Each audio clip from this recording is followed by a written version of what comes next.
नमस्कार मित्रांनो, ठरलं तर मग मालिकेच्या पुढील भागात आता अर्जुन जेलमध्ये असताना पोलीस इन्स्पेक्टरना म्हणतो की आपली न्यायव्यवस्था कधीही निर्दोष व्यक्तींना शिक्षा करत नाही आणि माझा न्यायव्यवस्थेवर पूर्ण विश्वास आहे, कारण मला माहिती आहे की मी निर्दोष आहे. तर ते पोलीस अर्जुनवर खूपच चिडत म्हणतात की तू गुन्हेगार आहेस हे मान्य कर, तू निर्दोष नाही सुटू शकत. तर दुसरीकडे इथे घरी सगळे डिनर टेबलवर बसलेले असताना कल्पनाला अर्जुनची काळजी वाटत असते. त्याने खाल्लं असेल की नाही, तो उपाशी असेल का असा विचार येत असतो. तर सायली सगळ्यांना धीर देत असते. ती म्हणते की आई, तुम्ही नका काळजी करू यांची, ते ठीकच असतील आणि जेव्हा केस कोर्टात उभी राहील ना, तेव्हा हे स्वतःच त्यांची केस लढणार आहेत, त्यामुळे हे केस हरण्याचा प्रश्नच येत नाही.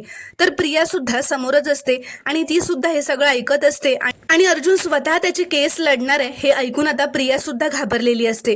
तर इकडे अर्जुन जेलमध्ये असताना बसून विचार करत असतो की जेव्हा तो आणि सायली आईस्क्रीम खायला गेले होते तेव्हा प्रिया गायब होती. ती नक्की कुठे गेली होती आणि शांता मावशीचा नेमका खून कधी झाला असेल असे प्रश्न अर्जुनला पडलेले असतात. अर्जुन काही धागेदोरे सापडतायत का ते बघत असतो, पण त्याला काहीच कळत नसतं. तर मित्रांनो, प्रोमो आवडल्यास एक लाईक नक्की करा आणि चॅनलला प्लीज सबस्क्राईब करा.